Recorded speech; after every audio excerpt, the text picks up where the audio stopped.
It was the hardest thing I've ever had to say to my husband.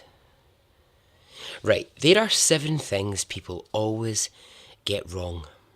Number 1, it's about having more sex. You hurt me more than you will ever know.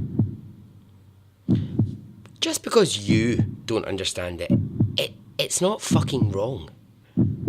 Number 2, someone always feels jealous. The idea of having sex with you for the next 40 years, I just can't do it. You are trying to find understanding in a world that no longer makes sense. Number 3, it's an excuse to have an orgy. She's my dream angel. Sorry, I was just sick down myself. Number 4, it's selfish. Your Honour, my client has been proven to be insane.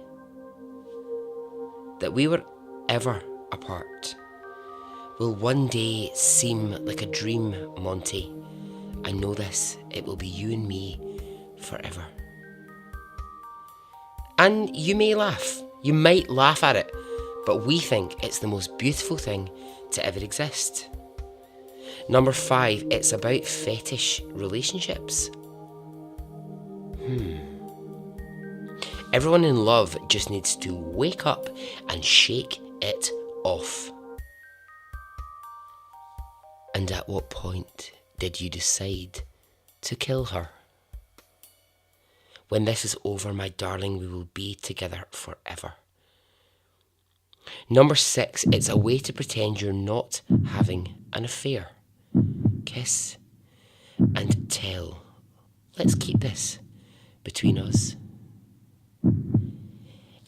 For me, it's like that scene in Dirty Dancing, and it breaks my heart every time. Love and death, fine. Throw sex in there, why don't you? Number 7, it hurts. It hurts. It hurts. Welcome to Extraordinary Stories Podcast, the Love Series.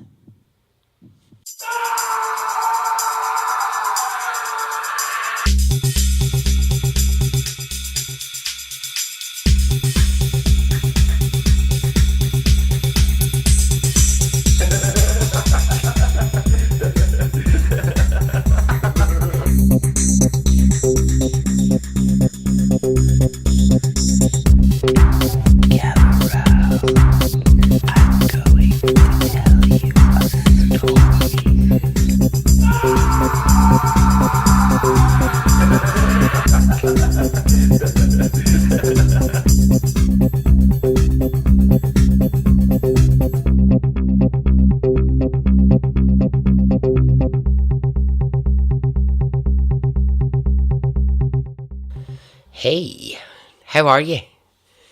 Are you well? Are you good? I am. Okay, well, we are on to a new short series, the Love Series.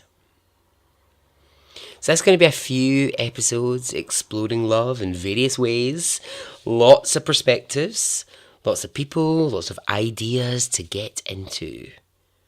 Thank you so much for your overwhelming response to the religion series. I hope you enjoy this one just as much. We are going to start with a story which, well, when I discovered this months ago, I literally read this story with my mouth hanging open. Let's talk love. Are you ready? Okay, let's go.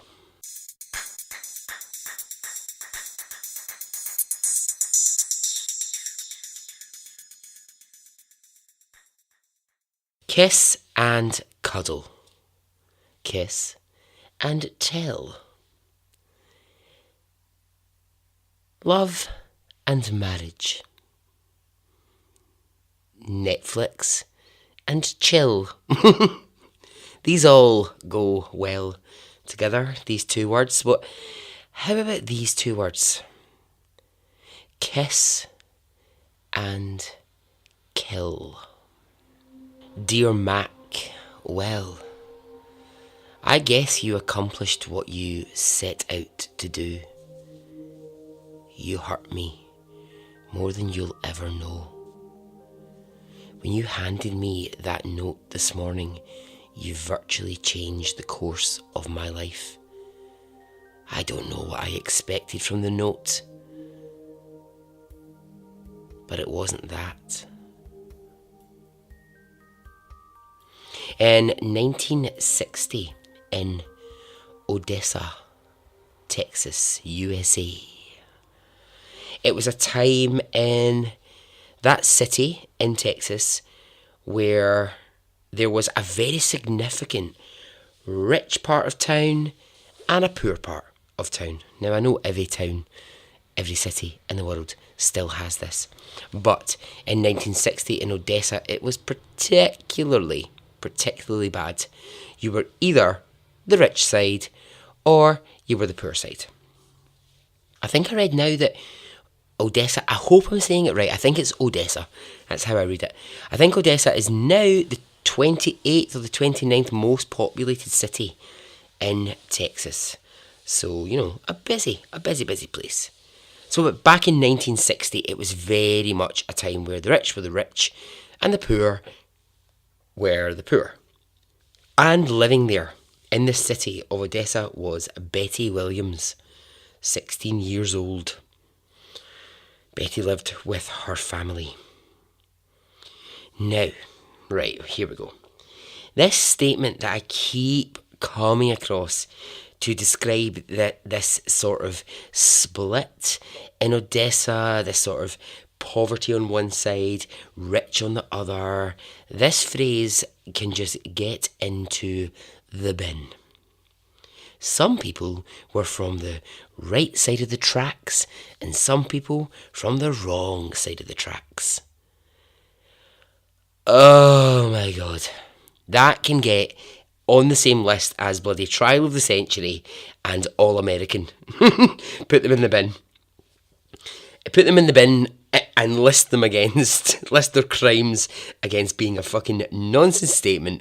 Oh, I hate it. It just makes no sense. Anyway, Betty was from the, and I'm quoting, wrong side of the tracks. Yeah.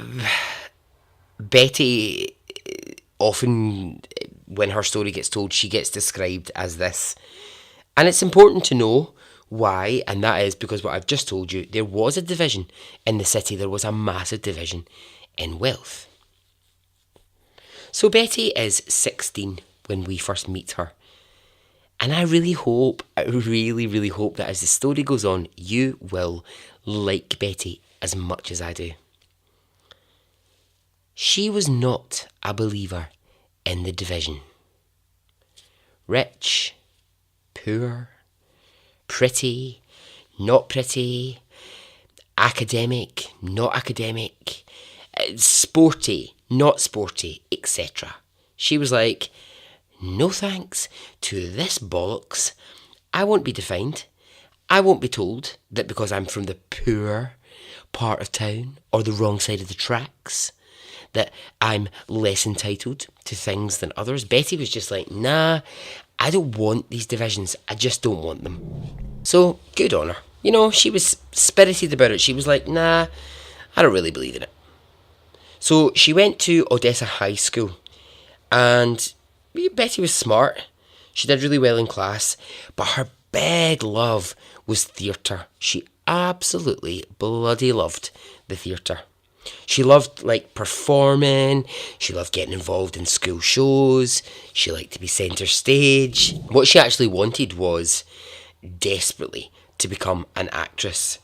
Her ideal was that she would leave this Odessa city one day and she would become an actress of note and people would know who she was.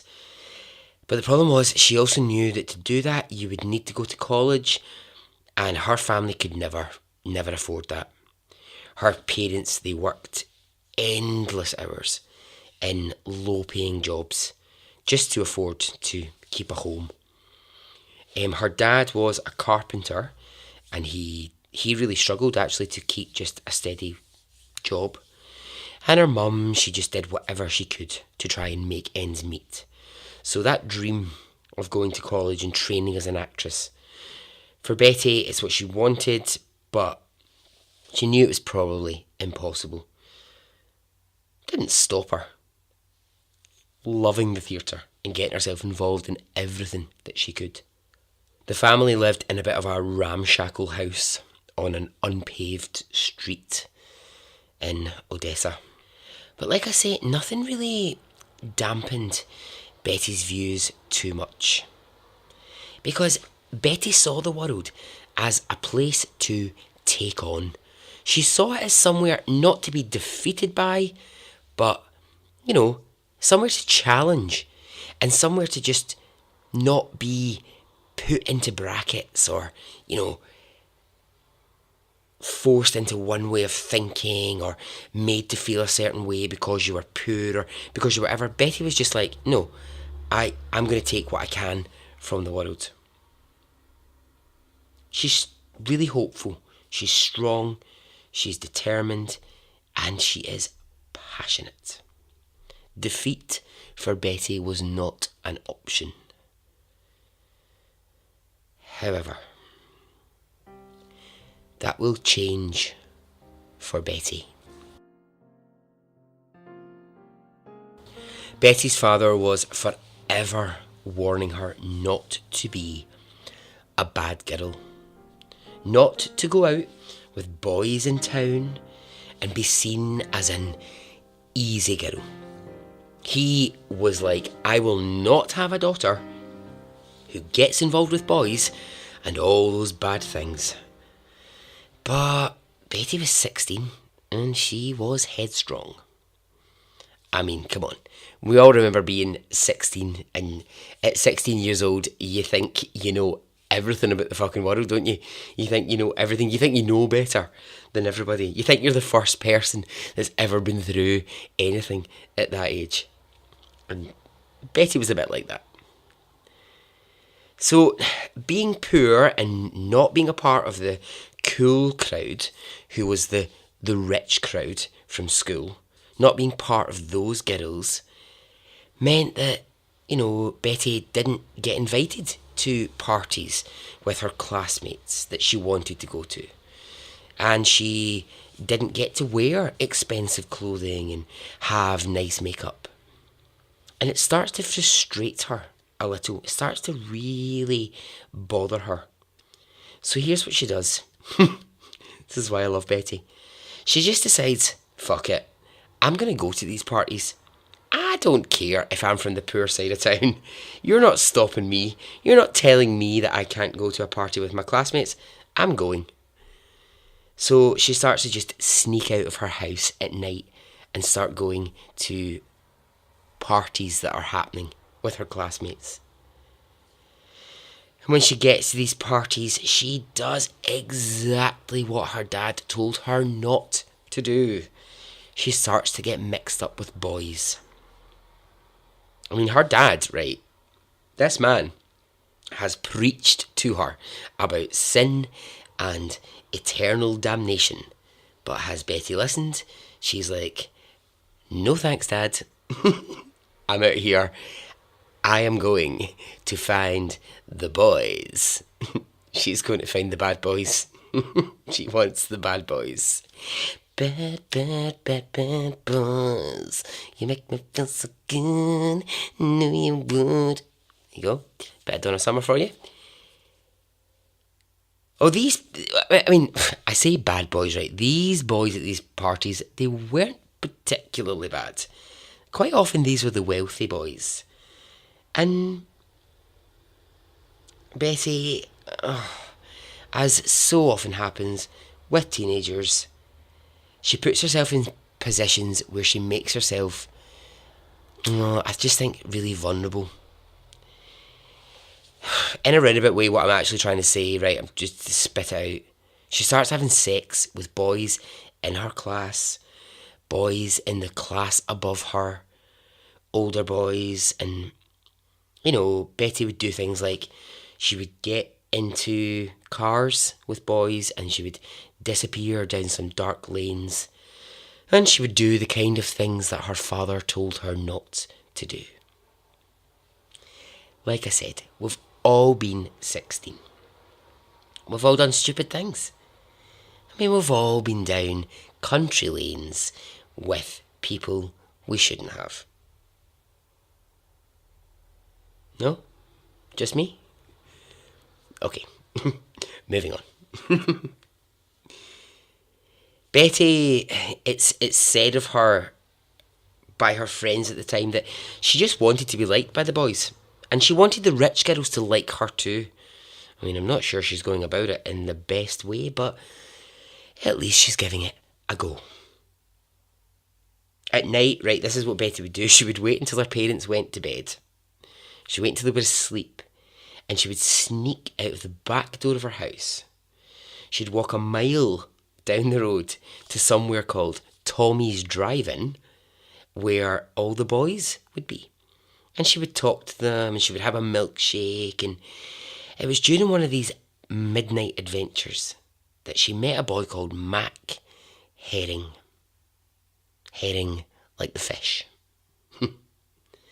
Mack was handsome. He was intelligent. He played football. He was hot. He was hot stuff. And he was from the rich side of town. Now Mack and Betty, they hit it off. And after a few conversations and a few nights where Betty would get in his car and go down a country lane, they were a couple. Lovely. Betty's found a boyfriend. She's found a boyfriend and she is so into him. She's so into him. Now, her parents obviously don't know about this. Her father would be beating her over the head with a Bible, talking about sin and eternal death. Not eternal death. Eternal confirmation. What did I just call it? Eternal defamation? Oh, no, that's the wrong word as well. Anyway, he wouldn't be happy. Eternal something. So Betty and Mack, star-crossed lovers, and for them it really was love. For Betty, it was intense love. Mack, as far as she was concerned, was the greatest love of all, as Whitney would later sing about. She adored him. He adored her as well, and they would write each other letters in school, and they would anticipate their time together, remembering that letter writing at that time was probably the best thing that they had to communicate with. Betty writes this letter in September 1960 to Mack. She says, "Well, we finally made the rank of senior in high school, Mack, and I can hardly believe it. I don't really feel much different. We get our senior rings on Wednesday and I'll be glad. It sure does feel funny to be on the top of everything looking down. It seems strange to think that this is really all of high school. Next year. What will we do next year, Mack? I had photos taken last week and I know that you did too. Send me another picture of you if you have it. Well, the bell is about to ring, so I will write more to you later, Mack. Love, Betty." So Betty had one small photo of Mack that she carried everywhere she went. Alright, so Mack Herring, the love of Betty's life. Let's talk about Mack for a second. Who was he? What the hell was this guy all about? So, As we know, he was tall, he was good looking, he was a football player, and here's another phrase to go in the bin. He gets described as a guy's guy. Hate that. That's the phrase guy's guy and oh, he's a man's man. You know what? I know this was the 60s, so I'm going to let that go. See, in 2019, I don't think that phrase has any place whatsoever, so just scratch it. Get rid of it. Mack came from a good family. His dad had been a World War II hero and his mother a homemaker. So he dated lots of girls, Mack, right? And that's because, he was desirable.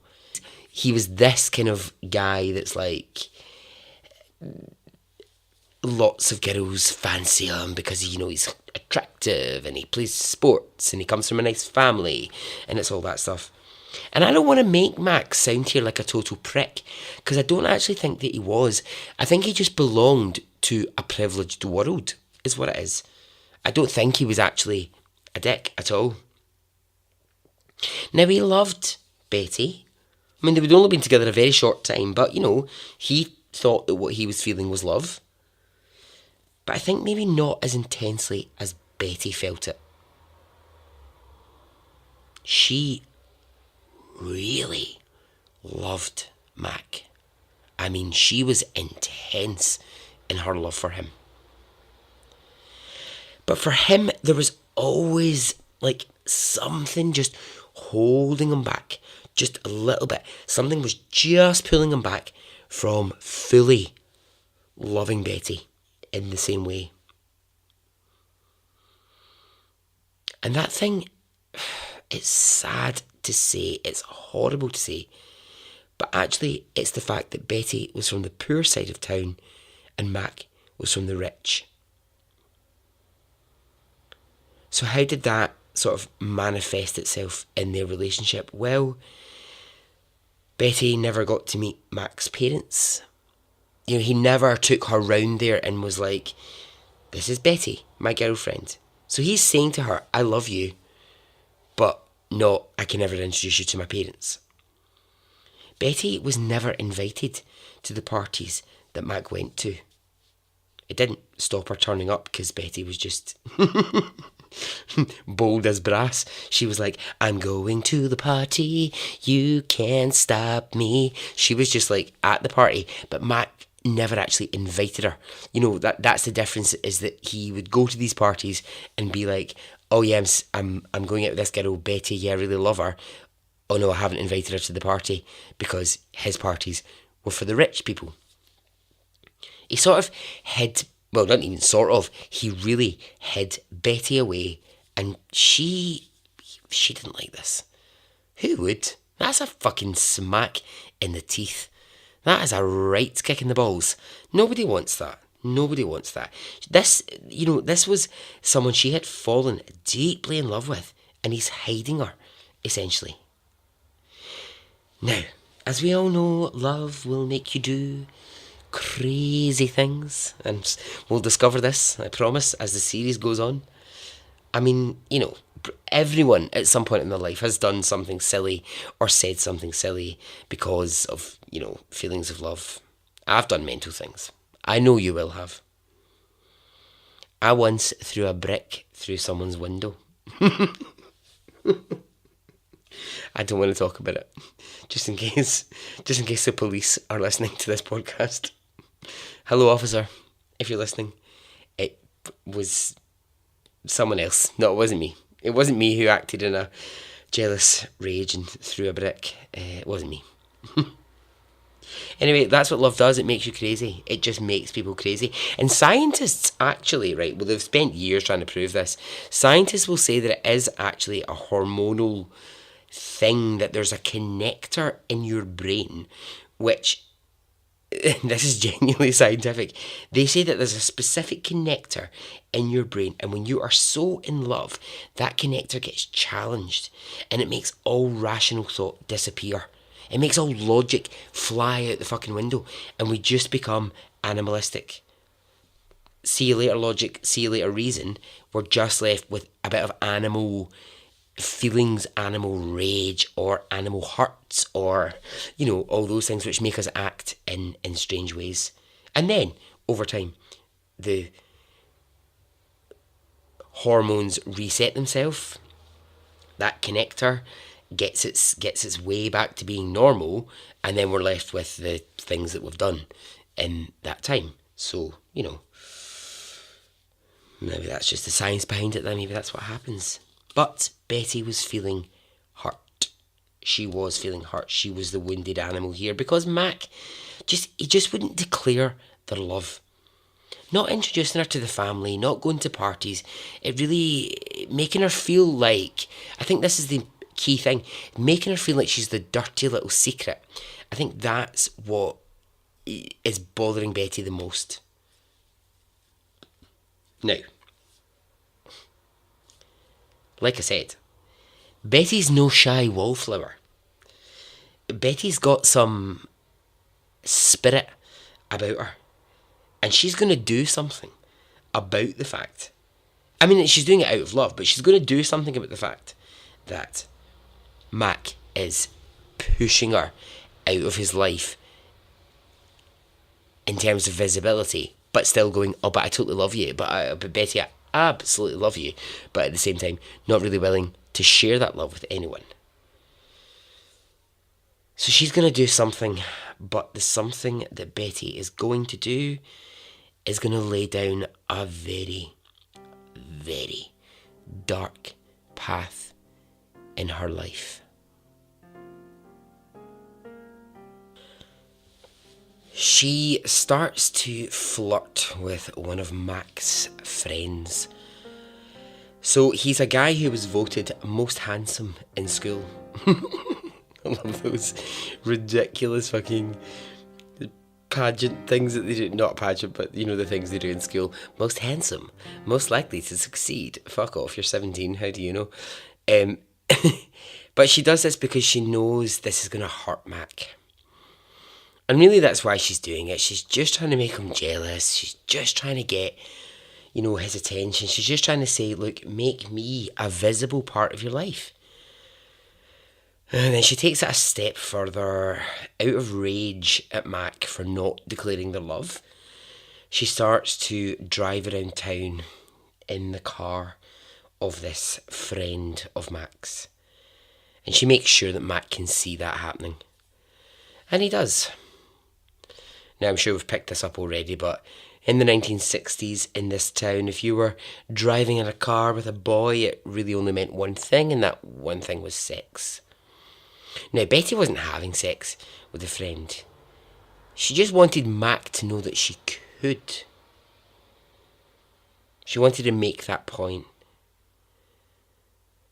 Now, this statement that Betty's making, it's about to backfire on her terribly. Mack splits up with her. He hands her a letter to say that he no longer wants to be together. So the love of Betty's life has turned round and said, it's over. It's finished. No more. And within 2 weeks, he is dating another girl. How does Mack tell Betty this? Well, in a letter that he hands her at school, and in the letter he basically just writes, we're finished. She was heartbroken, devastated. She writes a final letter back to Mack and it says, Mack, I guess you accomplished what you set out to do. You hurt me more than you'll ever know. When you handed me that note this morning, you virtually changed the course of my life. I don't know what I expected the note to say, but not that. I'll not waste my time saying that I didn't deserve it, because I guess I did. I've never been so hurt in my life, and I guess your note was the jolt I needed to get me back on the straight and narrow. I've done a lot of things, I know. Some of those were bad, and they were cheap. But I swear to God, I didn't mean them to be like that. I was just showing off. I was just trying to get your attention. And I know it's much too late with you, Mack, but I swear that another boy won't get the chance to say to me what you said to me. I won't hear I love you from any other boy because I won't ever love again. You made me realise that instead of being smart and sophisticated, like I thought I was only being cheap and ugly and hoodish. Forgive me for writing this last note and thank you for reading it. I'll not trouble you again. And Mack, I haven't forgotten the good times we had. Best of luck with your new girlfriend. I hope she's the best. Betty. P.S. When you think of me, try to think of the good times and not of this. She writes another letter to her friend and it says, I have never been so humiliated and torn to pieces as I am now. I feel so lonely and deserted. I don't care what happens now or ever without Mack. This is pure hell. Alright, I'll pause here and say, if you're hearing this and you're thinking, yeah, this is just dramatic teenage love, you know, that age where you think everything's the most important thing in the world and I would die without you and it's all that, you know, all that nonsense. Well, this is where it takes a turn and this is why it becomes one of the most famous cases in Texas for years, but especially in the 1960s, because it takes a turn to the I would die without this person. The person who's going to die in this situation is Betty. And the person who makes the choice to die, again, Betty. So by now 17 years old, Betty decides she can't be with Mack. She needs to die. She makes an even darker decision. She wants to be killed.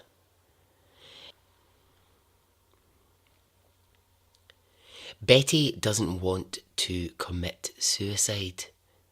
She wants to be murdered. Again, okay, is this just dramatics? Is this the girl who likes the theatre, just being over dramatic? Well, no, sadly, Betty is totally serious. But the problem is, no one really takes Betty very seriously when she says it. So she tells her friends, I want to die. I want to die because I can't be with Mack. He's the love of my life. I just want to die. And her friends, they just think, oh God, Betty's just being bloody dramatic. Get over it, Betty. She tells her friends that she's tried suicide. She says that one night she climbed to the top of the lighting rig in the theatre and she tried to throw herself off the top, but she couldn't do it.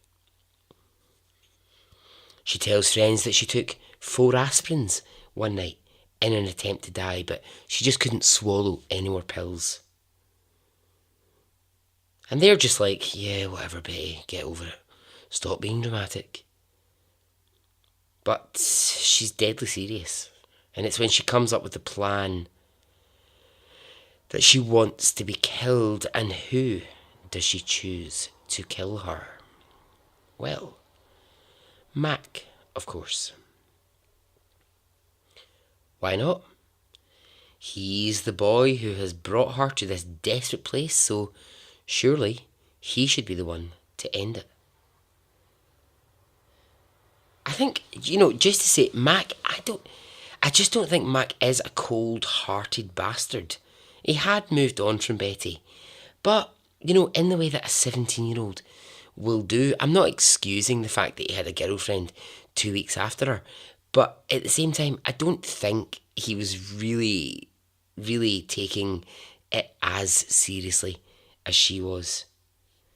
I think it's weird, that sort of like 17-year-old thing where you just like, you think you know what love is and you think you understand it and you.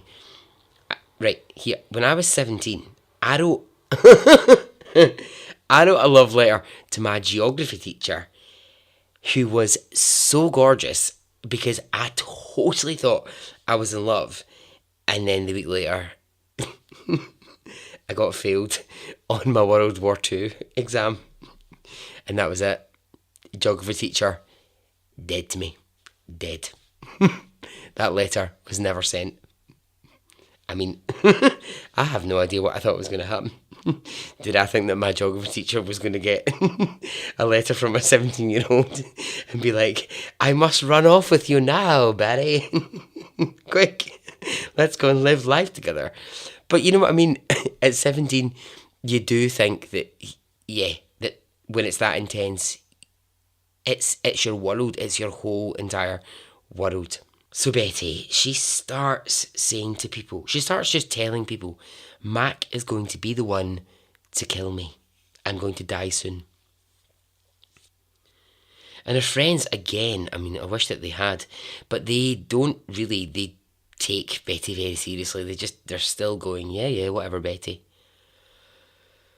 So, one night, when leaving school, she waits behind. She's deliberately late, and she waits because Mack hasn't left school yet. And when she sees him leaving, she approaches him and she asks for a lift home. Well, he sort of hesitates and he says, okay. So he kind of wants his distance from Betty, and she's still crazy in love with him, but he's being a nice guy. He's a nice guy, so he won't see her stranded for a lift home. So he's like, okay, get in my car, I'll drop you off, and then I'll go home. They start to drive home, and Betty asks Mack to stop the car. She says, I've got something to ask you. She starts to explain to him the pain and the loneliness of not being with him. And she says it's consuming her and that she just wants to die. Mack tries to talk to her and reassure her, and he says, look, it'll be fine. You will meet someone else. It's not all about me. But no, she says, it is about you, Mack. I want to die and I want you to do it. Then he bursts out laughing because he actually thinks that she's joking. But she's not. Betty takes a loaded pistol out of her bag and she says, this is what I want you to do it with. So at this point, Mack's beginning to realise she is serious. Betty adds to the belief in her plan, making it more serious by saying this. I've left a note at home, hidden in my drawer, and it explains that you are not to be held accountable for my death. This is my choice. She says, please, Mack, I can't bear the pain of being without you. In the car, Mack and Betty sit in silence for a few minutes. 2 days later, Betty's mother calls the police and she is frantic. Her daughter hasn't come home. She told her she was staying with a friend for one night and now she can't find Betty. So police, they begin a search. They ask where was she last, who was she last with, all those sorts of questions. Her mum doesn't really have the answers to these questions. She was like, I don't know. She went to school and she just never came back. So they do a search of Betty's room. They unearth all these things, but nothing's really leading them anywhere. And then one police officer finds the note that Betty was talking about. The one that says Mack isn't responsible. So they're confused. I mean, they're totally confused. But they have a name on a piece of paper, and they know that they need to speak to Mack Herring. So police knock on Mack's door, and they ask him, well, what can you tell us about the disappearance of Betty Williams? It takes literally a minute, and Mack breaks down, and he says, come with me, and I'll show you.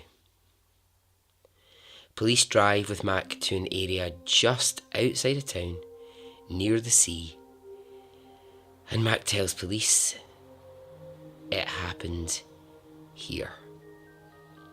He goes through the whole story. He says Betty wanted to die. She wanted me to shoot her through the head. And police ask, did you? And he says, yeah, I did. And police, they ask him to describe it. And he says, Betty handed me the pistol. And she told me that her heart was so broken and it couldn't be fixed. If I couldn't love her, then there was no way for her to live. He says, I told her we could be friends. I said to her, we can get through this. And she said, no, I'm beyond this, Mack. If you can't love me the way I love you, then I have to die. She handed him the gun. She placed her hand over his and put it to her temple. Then she said, kiss me just once more before I go. They kissed. And then Betty said, pull the trigger now. And he did. Mack then placed Betty's body into the water and he weighted it down with some rocks in the hope that she would just disappear into the water. Oh, God. Horrible. So now that police know where Betty's body is, they start to dredge and they find it. Betty's skull is blown apart and her face is unrecognisable. Police order ambulances and police cars to come to the scene, but they demand that there are no sirens to be used, because what they didn't want was they didn't want to alert the press, who, as soon as they hear a siren, come running. Mack, of course, is arrested for murder. Now, friends of Mack, friends of the family, school teachers, they get on Mack's side and they say, look, Betty was dramatic. This is not his fault. Well, it's not really how the law see it. I mean, they're looking at it and they're going, well, ex-boyfriend puts a gun to ex-girlfriend's head and kills her. Don't really see how that's her fault in this situation. Questions start to fly around at this moment, interestingly, about whether or not Betty might have been pregnant. Did Mack know that she was pregnant? And was actually this a part of getting rid of Betty because he didn't want the shame of him being from the rich side of town, having gotten a poor girl pregnant? So all these questions are up in the air, and then a court date is set and the trial begins. Now, you'll remember I said Mack was from money. His family, they hire a fancy Nancy lawyer called Warren Burnett. Burnett was at the time considered one of the hotshot lawyers making a storm in Texas. So the family, they hired him to defend Mack. I mean, it's a tough job to defend that case. He has admitted that he put the gun to her head and killed her and then put her in the water with rocks on her. So it's going to be quite hard to do the defence job in this case. It just looks like a cold-blooded killing from the outside. Betty's family, remember, they don't have money. They can't afford a big hotshot lawyer in court. So when the defence, Burnett, turns up all theatrical and jazzy in court, and I think that's actually the legal terminology, theatrical and jazzy. I think you're fine. I think that's correct. He turns up trying to get Mack found not guilty, and there's just really no fight for the prosecution, because this guy is all theatrics. He pulls this bloody Burnett guy. He pulls from his bag of tricks something that's not been seen much in the state of Texas in the 1960s, and certainly in this part of Texas. These days, I mean, fuck's sake, we know all about it. He pulls out the temporary insanity card. So to people in Odessa in the early 1960s, they're like, what is this? Never heard of it. What do you mean, Mr. Jazzy Lawyer Man? What are you talking about? Because temporary insanity, it just wasn't something. It just didn't exist in courts. But here he is. Burnett is bringing it. So he goes to the judge and he says, look, I'd like my client to be tested by psychiatrists because I think he was suffering temporary insanity. And the judge allows it. The tests are done. The psychiatrists come back and they say, yes, Mack was suffering from temporary insanity at the time and he cannot be held responsible. It's exactly the defence that I'm going to use if I'm ever arrested for throwing that brick through that window. I'm just going to say, but Your Honour, I was temporarily insane. I don't know why I would say it in that accent, but... So, I mean, this is new to the jury. This is new to the court. So, of course, it's throwing everything. It's just absolutely throwing everything out of whack. When the prosecution tried to say this was planned by Mack, he wanted this dead weight of an ex-girlfriend off his back. He clearly planned this murder. He's got to go to prison. The defence come forward with a letter written by Betty the day before her death. And it says, I want everyone to know that what I'm about to do in no way implicates anyone else. I say this to make sure that no blame falls on anyone other than myself. I am waging a war with love within myself, a war to find the true me, and I fear that I'm losing the battle.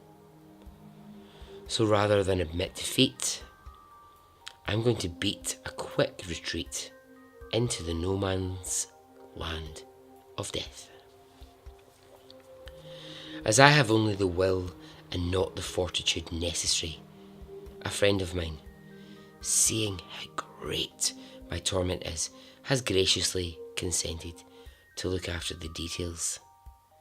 His name is Mack Herring, and I pray that he will not have to suffer for what he is doing for my sake. I take upon myself all blame, for there it lies, on me alone. Betty Williams. Find just a couple of lines in that letter written by a fucking 17-year-old, because she just wanted to die because she couldn't deal with how enormous love was. I find the line, I'm waging a war with love within myself, a war to find the true me, and I fear that is a battle I am losing. I just think that's really tragic. So that's hard to argue with in court. I mean, days before her murder, this was written. The murder that she organised for herself. The defence produced this letter and they say, look, Betty wanted this. She wanted this.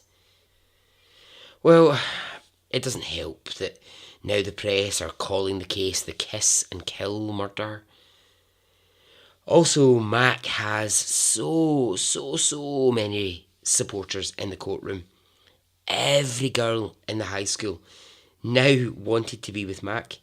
He's actually become now like a weird sex symbol. He's turned into a sort of celebrity within the area. The boy wonder, he gets referred to. The boy wonder who just did what Betty wanted him to do.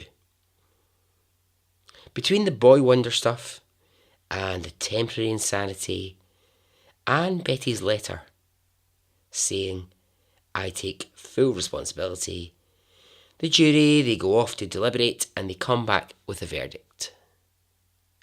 Not guilty. The blame for Betty's death, they say, lies with Betty. She organised her own murder.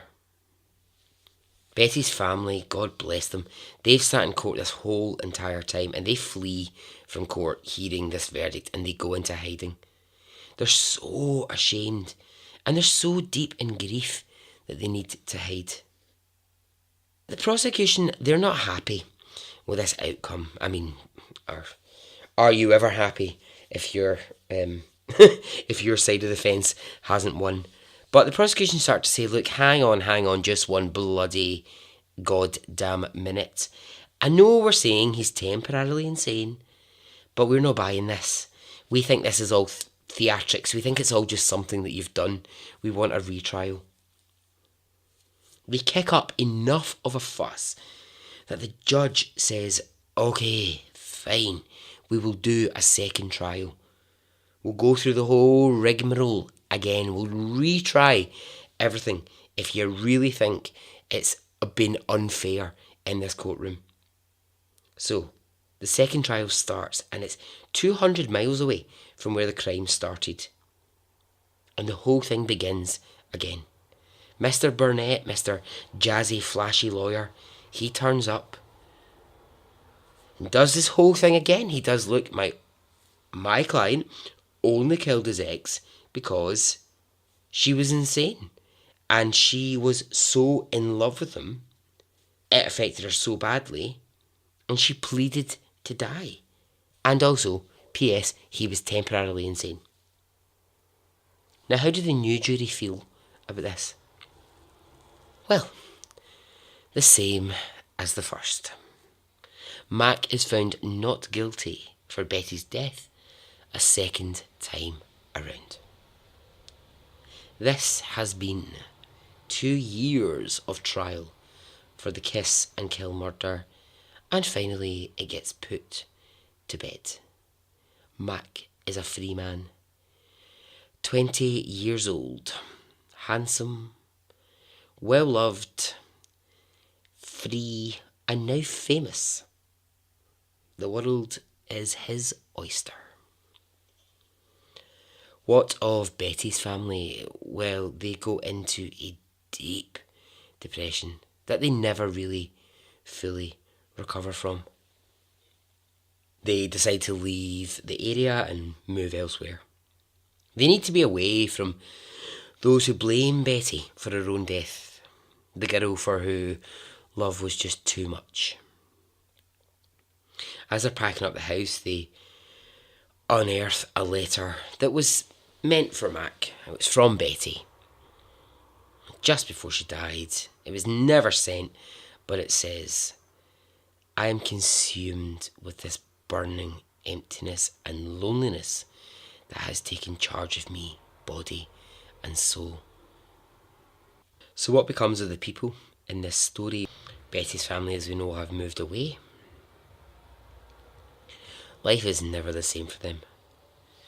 Burnett, the lawyer, he becomes the most sought after lawyer in Texas because, he's got the theatrics and he, had the ability to get Mack found not guilty twice. But what of Mack? the boy wonder. When a reporter in 2002 visited Odessa to reopen the story,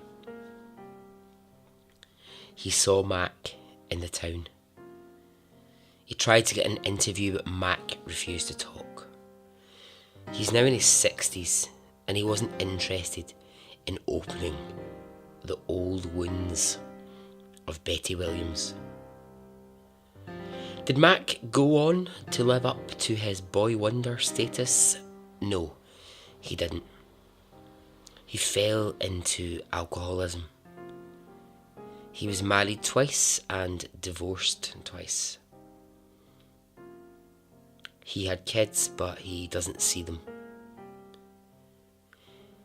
He lived in a rundown house on the outskirts of Odessa, completely alone. By age 60, the journalist describes that Mack looks like a man on the way out, beaten down by life, tired, lonely. No friends to surround him, and his kids take nothing to do with him.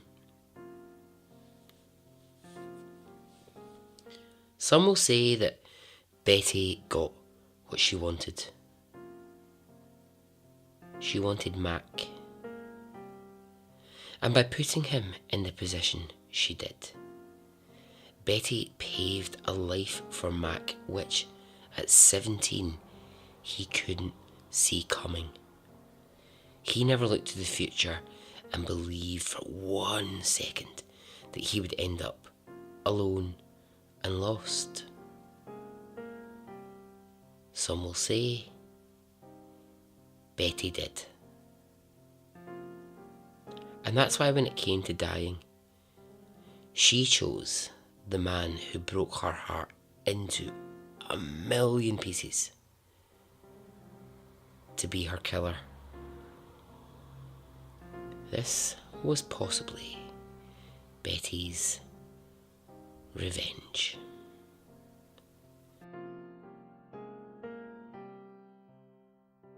And so ends the story.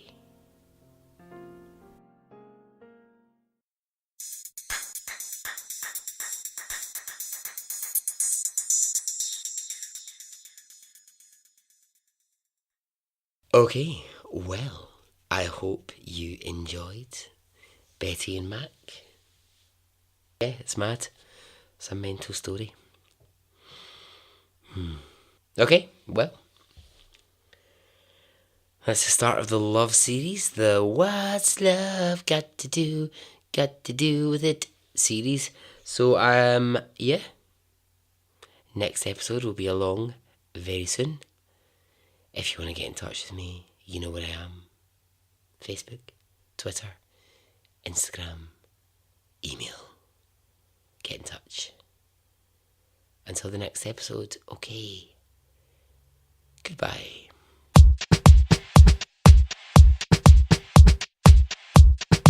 It didn't affect me really one way or the other.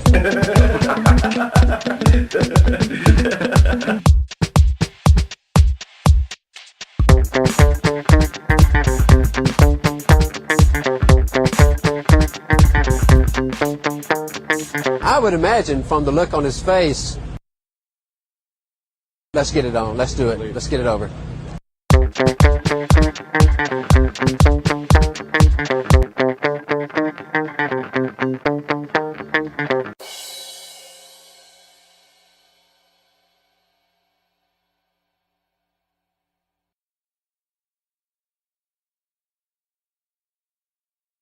Let's get it on, let's do it, let's get it over.